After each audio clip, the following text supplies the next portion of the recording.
Khalil Gibran on children. Your children are not your children. They are sons and daughters of life's longing for itself. They come through you, but not from you. And though they are with you, yet they belong not to you. You may give them your love, but not your thoughts, for they have their own thoughts. You may house their bodies, but not their souls, for their souls dwell in the house of tomorrow, which you cannot visit, not even in your dreams. You may strive to be like them, but seek not to make them like you. For life goes not backward, nor tarries with yesterday. You are the bows from which your children as living arrows are sent forth. The archer sees the mark upon the path of the infinite, and he bends you with his might, that his arrows may go swift and far. Let your bending in the archer's hand be for gladness. For even as he loves the arrow that flies, so he loves also the bow that is stable. When I first read this poem by Khalil Gibran in The Prophet, I was awestruck. This hit me really hard. And if you have ever read this poem, I've listened to this, you must have had strong feelings as well. How we think that we own our children and they belong to us, as if we have brought them in this world and we have a huge right on them. While the truth is, they're unique souls on their unique journeys, and they have come through us but not from us. Imagine if we could really deeply understand this, realize this, how calm and relaxed we will be. Hi friends, you're listening to Raising Parents, a podcast for modern parents on a journey to become aware, conscious, and mindful parents. And I am your host, Saloni Singh, a parent and family coach, mom of two amazing teenage daughters, wife, and a friend. This is episode 5, and we are talking about acceptance, the holy grail of all relationships. Parenting is a long-term game. There is no perfect parent, no perfect child, and no ideal or right way of parenting. So the first and foremost thing I think is to just relax. The more calm and relaxed we are, the more we would enjoy this journey. If we could let go of unnecessary worries, we would be happily enjoying our children instead of hovering anxiously and fruitlessly around. If you notice, in today's time, there is heightened attentiveness to what children are doing and what they're not doing. Measuring every milestone in progress has led to increased level of stress in parents as well as children. As poet Khalil Gibran said, you cannot give your children your thoughts. They're with you but not belong to you. So could we just let go of control? Could we let go of our parental ego, which tells us that because we are so many years elder than our children, we have life experiences, knowledge, and whatnot. So we have a right to demand obedience, conformity, listening from our children. And so we are fit to tell them what is right and what is wrong. But are we? Most of the time, we are parenting from fear. If the child is good at academics, then we worry that maybe they don't brush their teeth properly or they don't shower regularly. We fear they're losing out in other activities. We tell them, you don't go out to play, you don't mingle with others, you don't make friends easily. And if they are free spirits, talkative and very friendly, then we fear, oh, you're too friendly, you make friends so easily, be careful.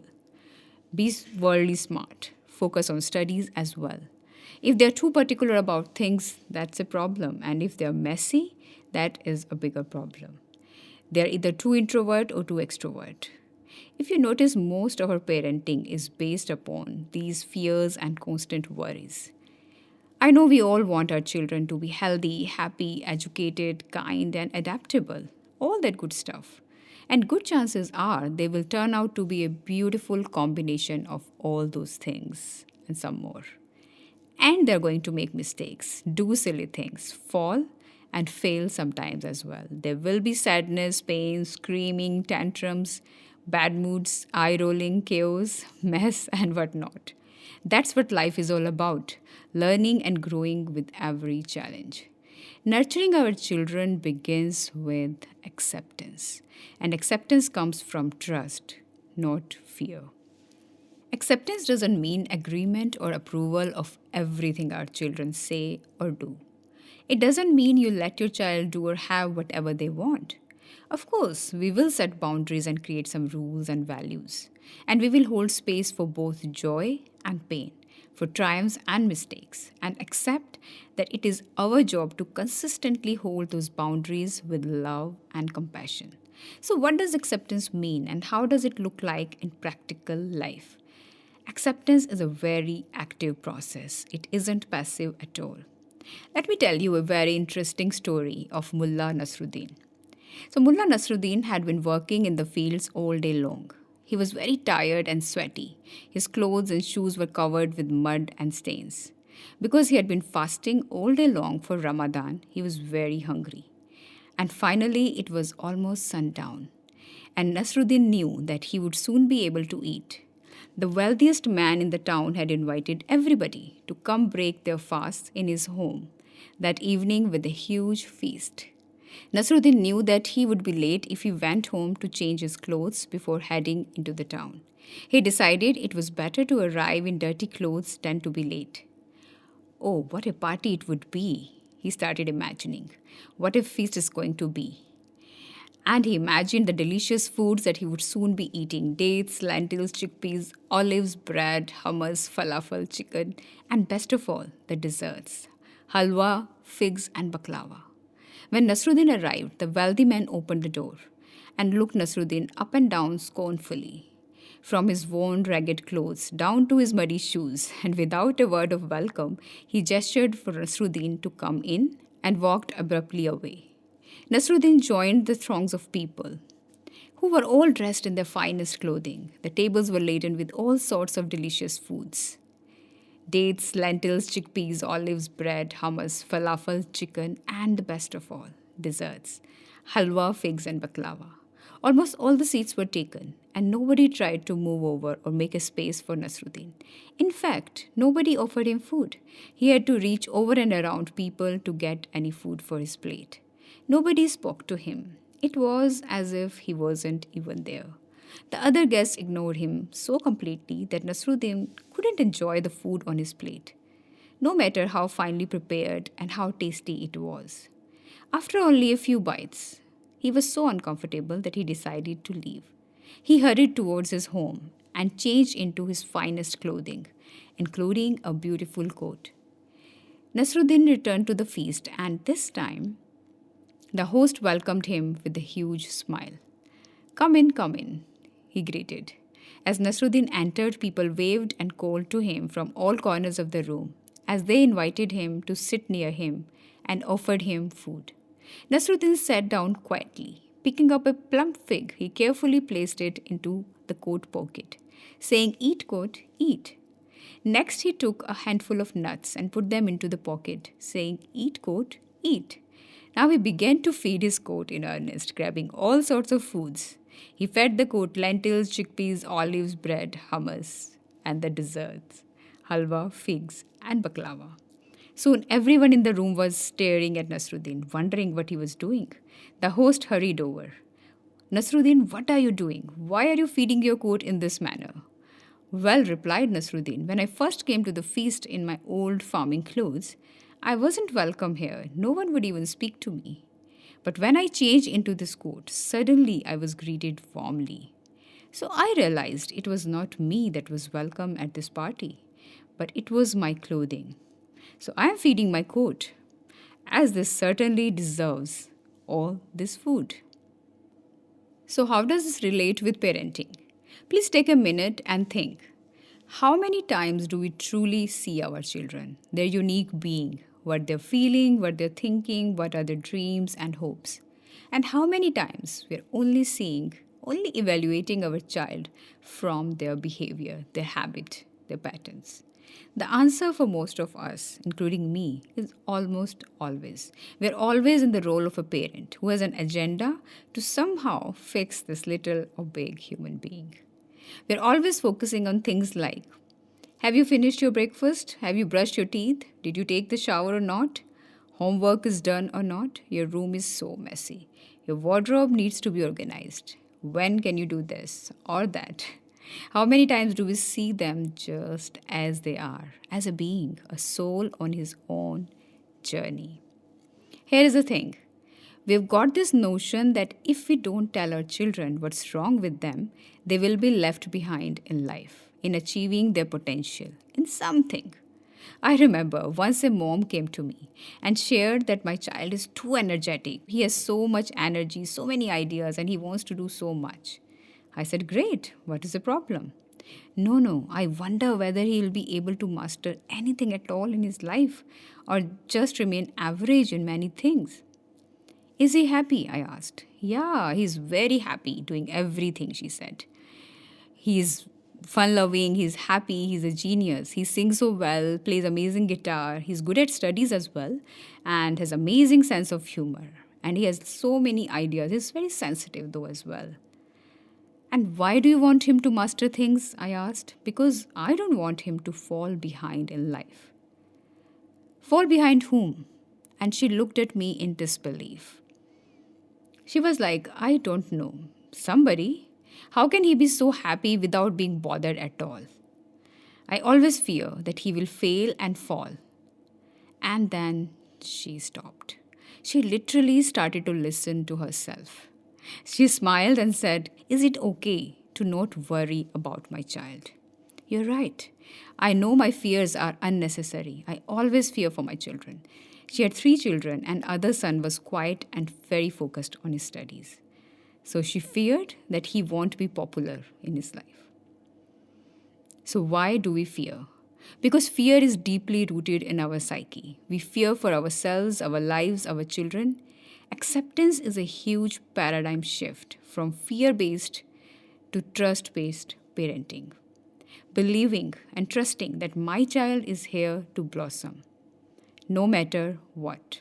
Whether my child is quiet or bubbly, naughty or shy, extrovert or introvert, my child is a unique being, a beautiful divine soul. He or she is here to express his or her unique beingness in their own unique way. The more I accept my child's uniqueness, the more I give them the roots to anchor upon and wings to fly, the better they will do. Please understand that what we are accepting is our children, not every behavior of them. We are accepting them as a human being with strengths, weaknesses, as well as flaws. So basically, what we are doing is, first and foremost, accepting our children's emotions. So for example, if my child is angry, upset, or tired, or if my child is frustrated, lashing out, or screaming, whatever, I can accept that my child has those emotions, is going through a very tough time, and it is okay. Humans have emotions. Emotions can be very difficult and overpowering. We all know that. So accepting that right now my child is in the middle of some difficult emotions, and yes, I can accept that. I can accept my emotions as well. I might feel helpless, frustrated, embarrassed, anything else. And this is not bad. This is not wrong. This is not a failure of the parent or child. This is real life. If we find our children showing a negative behavior, for example, if my child is hitting someone or shouting badly, I can tell them that their behavior is not pleasant or respectful without making them feel unaccepted. How? By accepting and validating their emotions first. We can say, I can see you are really angry, you're really upset, and it's okay to feel that way. And when we are angry, we don't hit others. You can hit a cushion, you can throw a ball, or you can scribble on a paper. You can show me how angry you are. Please show me how angry you are, if you like, till you feel better. But no hitting, no shouting, please. Right? And I'm right here with you. And you will notice if you do that, your child's emotions start dissolving. They start feeling much calm, and they feel accepted and loved. And that really helps with these difficult emotions. Second one is accepting the situation. Maybe you are in the middle of a difficult situation. Your child is melting down in the grocery store, screaming and kicking and wailing and so on. And you are embarrassed. People are looking at you and it's not fun. I shared my own experience in a supermarket in the last episode. But here we are, and this is the situation. Accept that that's where I am right now. I can either resist it or I can accept it. Tell yourself, right now I choose to accept that this is happening. I'll take a deep breath and go through this calmly. And last one, we have to navigate the best options. Accepting that in this particular situation, there might not be many options and we might not get the best possible. But whatever is available, we have to choose from that. Sometimes, maybe in a particular situation, you are too tired, or maybe your patience bucket is completely empty. Maybe you had a rough day or you had a fight with your partner, and you yourself want to throw a tantrum, and you don't want to test your patience. So maybe the best outcome is to just exit, be kind to yourself and your child, do something to just relax and recharge yourself and love yourself, because love heals a lot. There's a saying that love can cover most mistakes, maybe all of them. I will be sharing about the language of acceptance in the next episode in detail. Today, I would urge you to take an acceptance challenge, to accept your child fully every single day for next 30 days.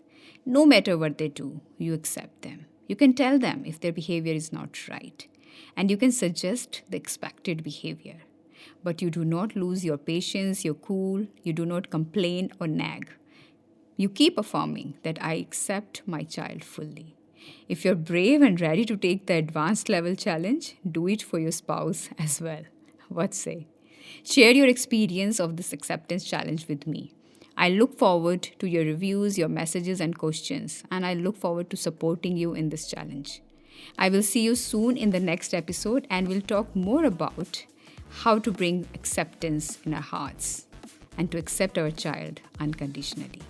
Till then, keep growing, keep evolving, and have a beautiful, joyful life with your wonderful children. Thank you so much for listening. Signing off, Saloni Singh.